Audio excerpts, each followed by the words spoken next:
암 환자가 먹어야 할 자연스러운 음식, 곡류, 과일, 생선, 고기, 채소, 음료, 기름 찍어드립니다. 원장님은 뭐 이렇게 따지는 게 많습니까? 까다롭게 구냐고 물어보시는 분들이 있었어요. 김정훈입니다. 자, 오늘은 암 환자분들 음식을 선택하는 기준에 대해서 자세히 더 알아보고, 암 환자분들 처음 만나서 음식에 대해서 상담을 하다 보면 제가 아주 자주 듣는 질문이 바로 이 질문입니다. 대학병원에 수술하신 교수님은 뭐든지 다 잘 먹으라고 했는데 원장님은 뭐 이렇게 따지는 게 많습니까? 이렇게 까다롭게 구냐고 물어보시는 분들이 있었어요.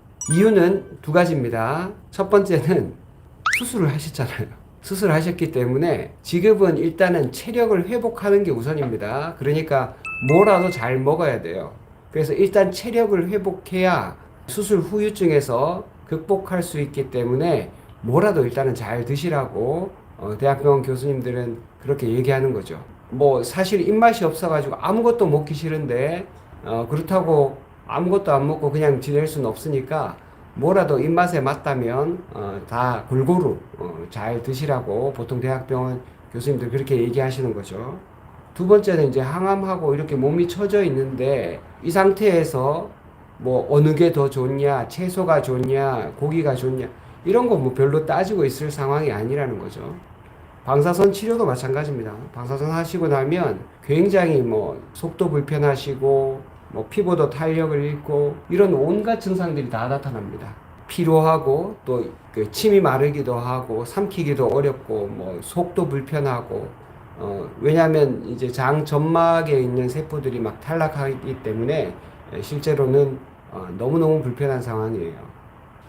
어떤 분들은 뭐 메스껍기도 하고 구토하기도 하고 이런 상황이니까 먹을 수만 있다면 뭐라도 잘 먹는 게 맞죠. 대학병원 교수님을 여러분들이 만날 때는 대부분 수술, 항암, 방사선 이런 거 하기 전후에 이렇게 만나게 되기 때문에 그분들은 그때 상황에는 그게 맞는 거죠. 뭐라도 다 잘 먹어야 되는 상황이 맞습니다.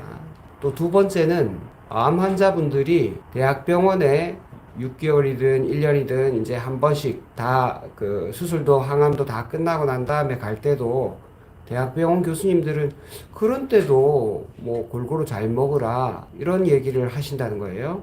근데 여러분도 좀 이해해 주셔야 될 게 대학병원 교수님들은 실제로는 시간이 많지 않습니다. 환자 한 분 보는데 3분 시간 쓰기도 만만치 않은 분들도 많아요.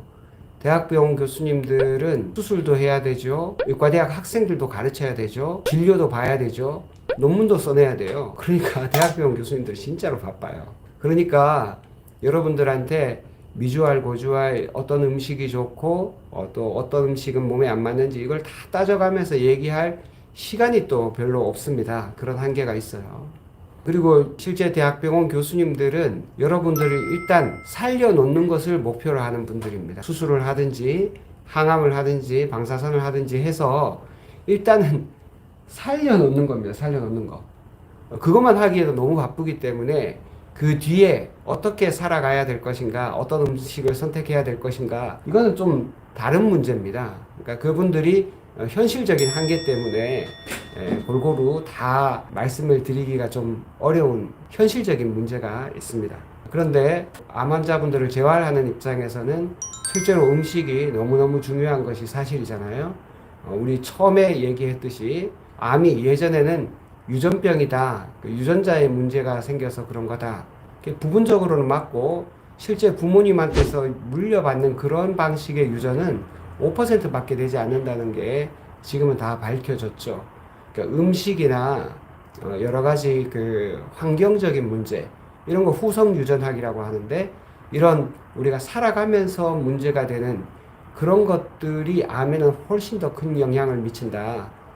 적어도 50% 이상 영향을 미친다라고 얘기를 하고 있어요. 자, 그래서 암 환자들은 도대체 어떻게 먹는 게 좋을까? 일단은 우리가 살았다면, 그리고 또 대학병원에서 더 이상 또 아쉽게도 더 치료할 수 있는 방법이 없다면, 그러면 어떤 음식을 선택해서 우리의 남은 삶을 더 건강하고 재발 없이 훌륭하게 살아갈 수 있을지 지금 그 얘기를 하는 겁니다. 그러니까 음식 선택이 당연히 좀 까다로울 수 있습니다. 그렇지만 너무 복잡하면 안 되니까 오늘은 간단하게 보기만 하더라도 여러분 쉽게 이해할 수 있도록 제가 최대한 정리했습니다. 자, 오늘 선택 기준의 세 번째인데요. 제목은 자연스러운 음식입니다. 어떤 음식이 자연스러운 음식일까?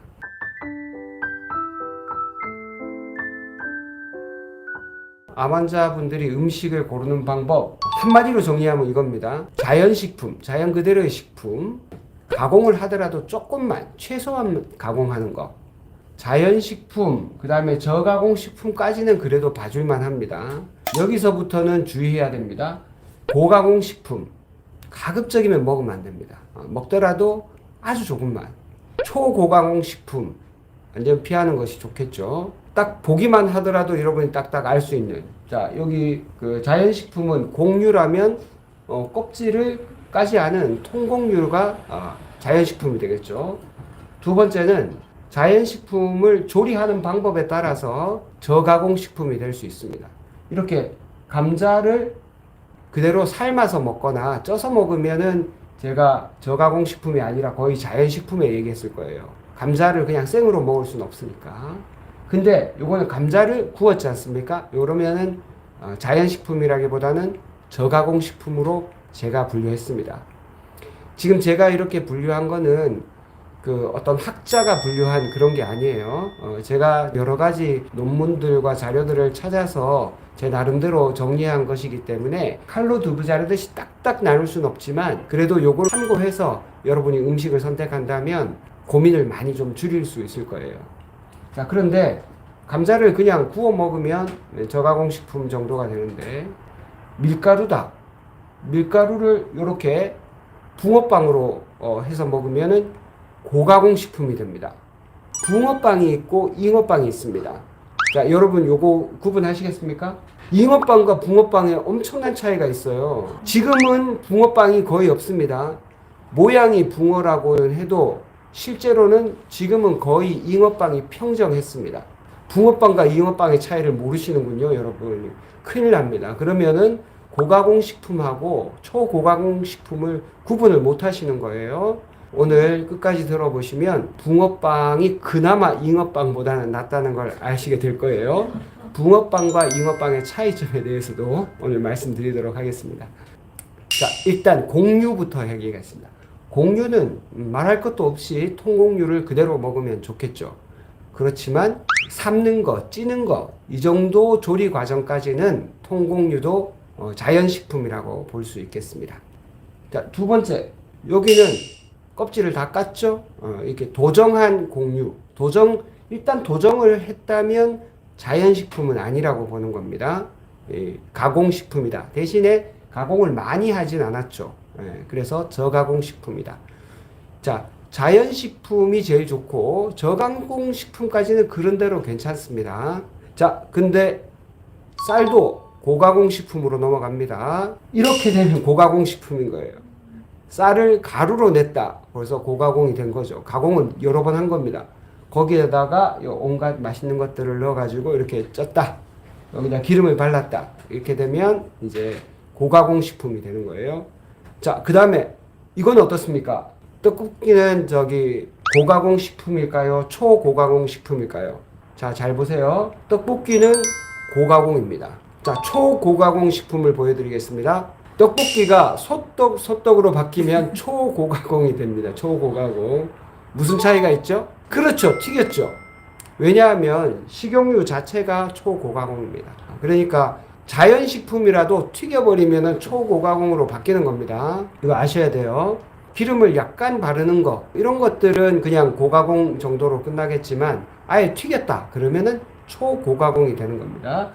자, 여기까지는 고가공이었는데 튀기고 나니까 초고가공이 된 겁니다. 자, 떡볶이는 고가공, 소떡은 초고가공. 두 번째, 과일입니다.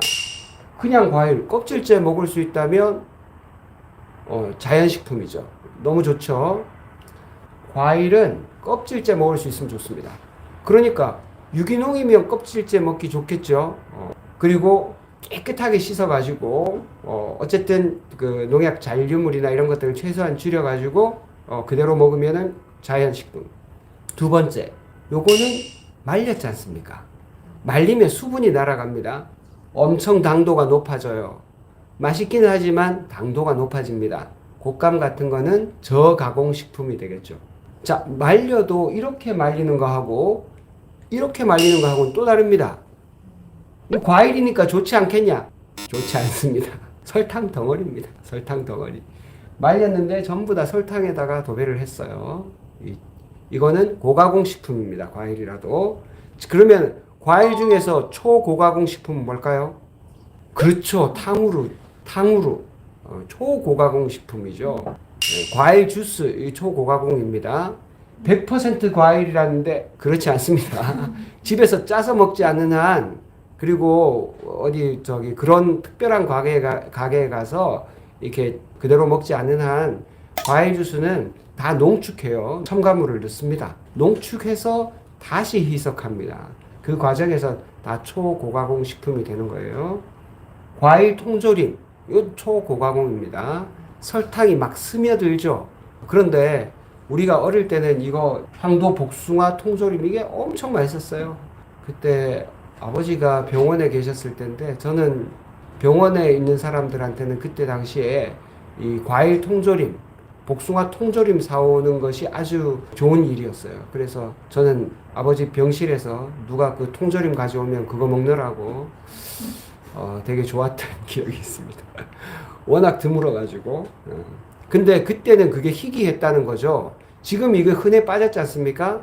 그만큼 우리가 초고가공 식품에 노출되어 있고 우리는 암이 걸리기 쉬운 환경에 사는 겁니다. 지금 제가 세 번째 생선에 대해서 말씀드리고 있습니다.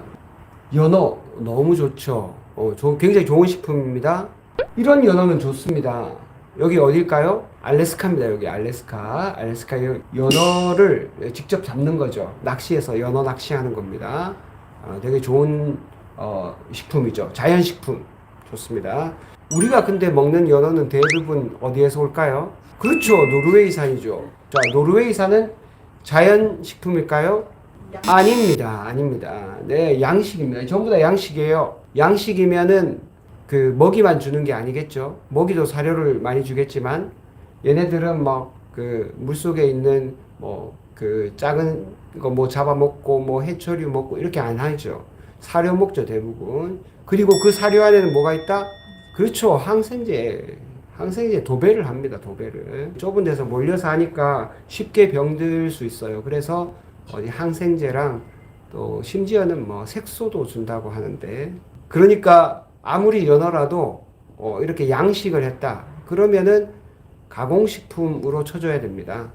우리나라에도 그 우리가 먹는 회도 상당 부분은 양식이죠. 그거는 완전 자연식품은 아니죠.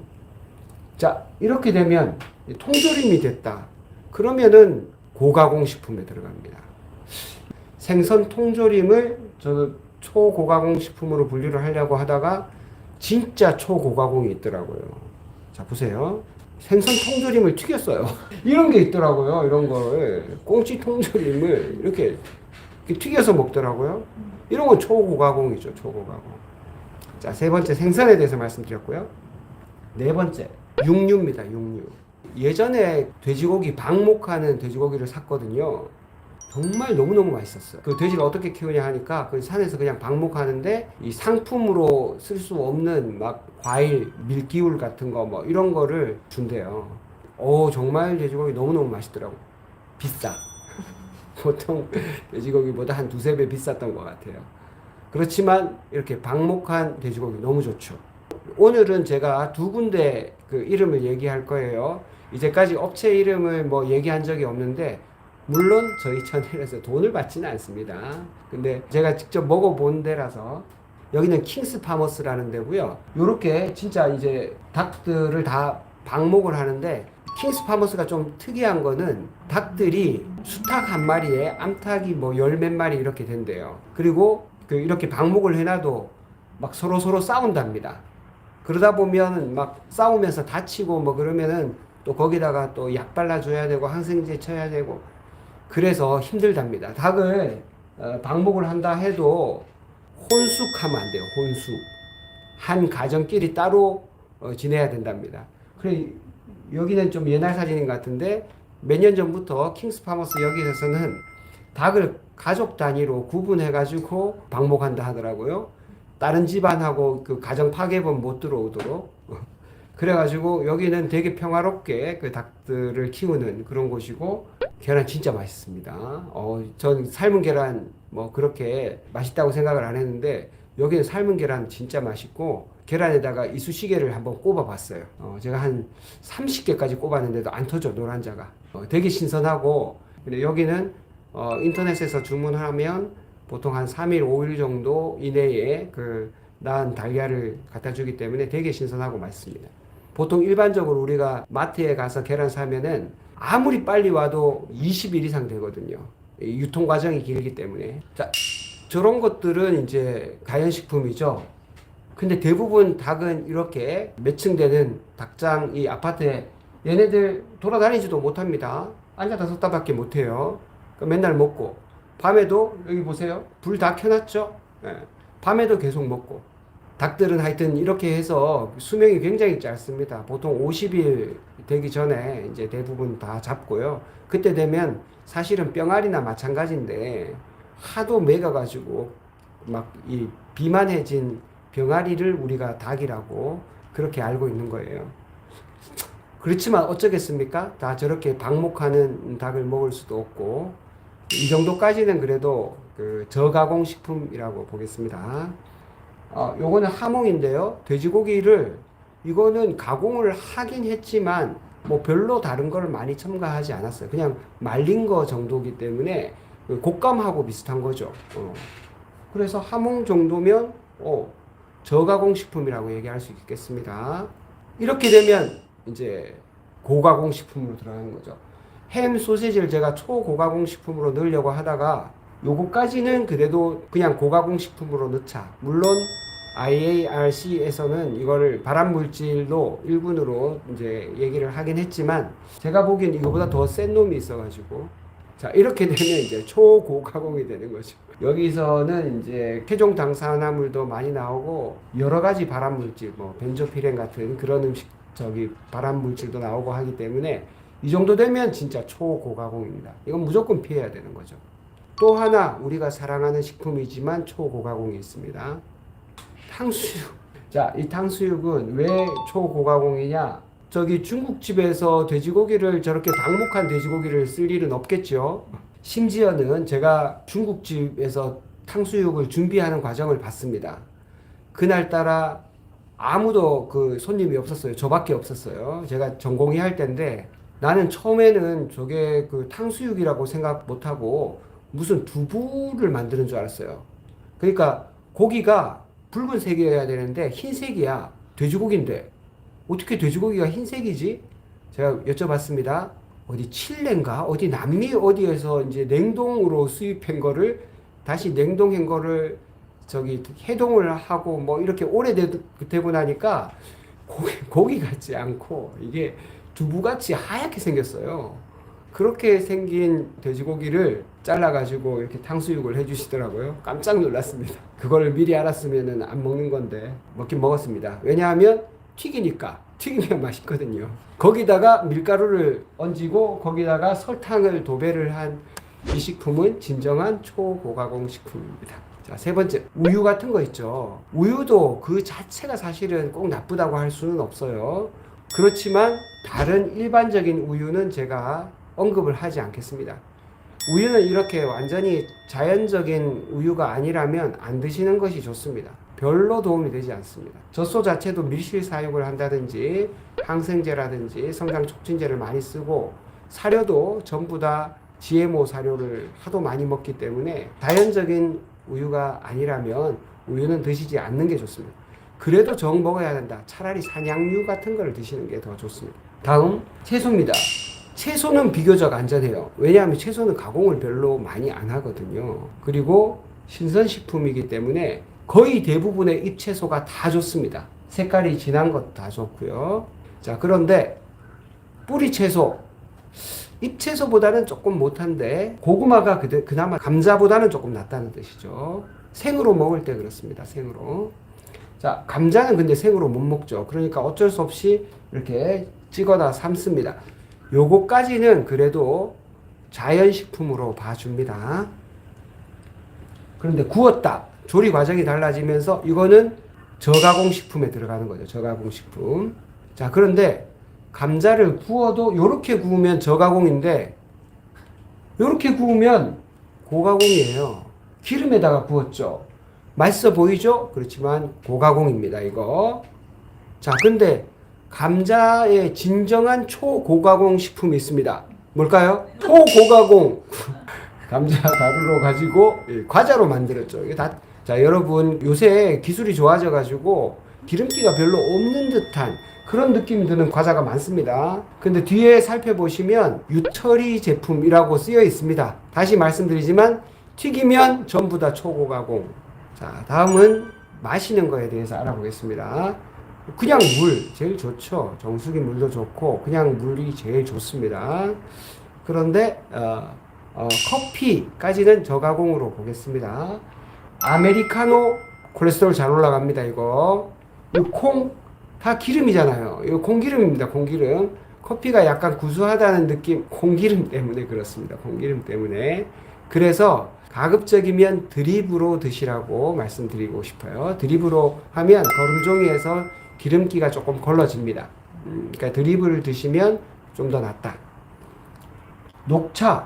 녹차는 물론 덮어가지고 말리고 한 거기 때문에 가공을 한 것은 맞지만 사실은 녹차는 이제 항암식품 중에 하나예요. 카테킨 성분이 있어가지고 그래서 이런 저가공 식품까지는 사실은 암 환자들한테 도움이 되는 것들도 많아요. 근데 음료 중에서 진짜 초고가공 있죠. 이거 다 설탕물입니다. 뭐 여러 가지 색깔도 칠하고 여러 가지 이름이 많지만 이거 다 설탕물이에요. 다 초고가공 음료라고 보시면 됩니다. 이런 거 피하셔야 되겠죠. 당연히.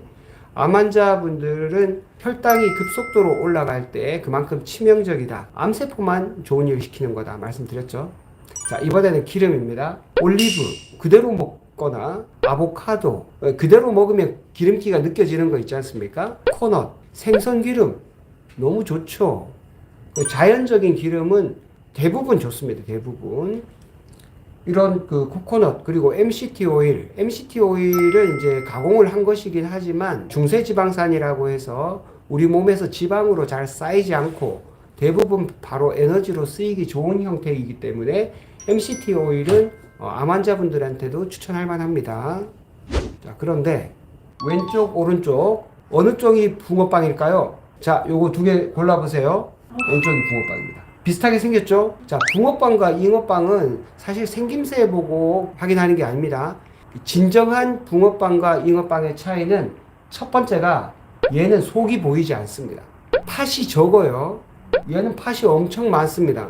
그러면 붕어빵에도 팥을 많이 넣으면 되지 않냐? 많이 넣을 수가 없어요. 왜 그런지 아십니까? 옛날 붕어빵은 그냥 밀가루 반죽이기 때문에 팥을 많이 넣잖아요. 터져요. 그러니까 팥을 많이 넣을 수가 없어요. 자, 근데 잉어빵은 왜 이렇게 팥을 많이 넣어도 잘 안 터지는가? 반죽에 비밀이 있습니다. 반죽에. 이 반죽을 굉장히 치밀하게 하는데 반죽 안에 비법이 들어가 있습니다. 마가린이 들어가요. 마가린. 자, 마가린이 들어가기 때문에 기름을 많이 바르지 않아도 굽기가 좋아요. 그러니까 얘는 기름에 약간 구웠다면 얘는 튀긴 겁니다. 튀긴 거. 왜냐하면 반죽 자체에 기름 성분이 워낙 많아요. 마가린이 들어가서. 그리고 마가린이 약간 특유의 약간 고소하면서 달큰한 맛이 있지 않습니까? 그것 때문에 튀김옷이 잘 안 부서져요. 그래서 팥을 엄청 많이 넣을 수가 있습니다. 이렇게. 그래서 이 황금 잉어빵이 IMF 때 처음 나왔거든요. 완전 그때 IMF 때 다른 사람들 다 망하는데 잉어빵 한 사람 그분은 아주 성공했죠. 팥을 이만큼 넣을 수 있어요. 이 피가 반죽이 그만큼 딱딱하기 때문에. 그렇지만 이 피는 바로 잉어빵에 요 자세히 보시면 밀가루는 36%고요. 여기는 퍼센테이지를 안 썼죠. 마가린 엄청 많이 들어갑니다. 마가린 때문에 그만큼 맛있는 거고 그만큼 팥을 많이 넣을 수 있게 된 겁니다. 아시겠죠? 붕어빵은 고가공, 잉어빵은 초고가공 식품입니다. 자, 오늘 마지막으로 정리를 다시 하겠습니다. 오늘 다시 나왔지만 밀가루나 설탕 같은 이런 고가공 식품, 특히 설탕을 완전히 그 통조림에다 넣어가지고 도배를 하다시피 하는 과일 통조림 피하셔야 되겠죠. 또 뭐든지 튀기면 다 초고가공입니다. 자연식품이라도 튀기면 다 초고가공이다. 어떤 음식이든지 천천히 기분 좋게 먹자. 그리고 채소는 비교적 어떤 형태로든 초고가공하기가 쉽지 않죠. 그래서 채소는 신선하게, 그리고 과일은 가급적이면 껍질째 먹을 수 있는 걸로, 육류도 어느 정도까지는 괜찮다고 되어 있습니다. 육류가 발암 물질이 되는 선을 하루에 150g, 그러니까 일주일에 한 근 이상 먹어야 그 발암 물질 효과가 있다라고 하는 논문이 있어요. 그러니까 우리가 매일 육류를 그만큼 먹을 수는 없지 않습니까? 그러니까 하루에 뭐 100g 정도까지는, 그러니까 손바닥 하나 정도의 붉은 육류는 크게 문제가 되지 않고, 때로 암 환자분들이 기력을 보충하시고 또 암 환자분들한테 중요한 트립토판 같은 그런 물질들도 육류에는 많기 때문에 채소에서 다 보충할 수 없는 그런 영양소들이 있어요. 그래서 100% 무조건 나는 채식만 해야 돼 라고 하시는 분도 있지만, 저는 좀 의견이 다릅니다. 생선이나 육류도 필요한 때는 적절하게 같이 드시는 것이 좋겠다는 것이 오늘의 제 결론입니다. 오늘도 이렇게 함께 해주신 여러분 감사드리고요. 다음 주에 또 마지막 암 환자 음식 관련된 이야기 하도록 하겠습니다. 감사합니다. 이 영상이 도움이 되셨다면 구독, 좋아요, 알림 설정까지 꼭 건강이 필요하신 분들에게 공유해 주시면 좋겠습니다.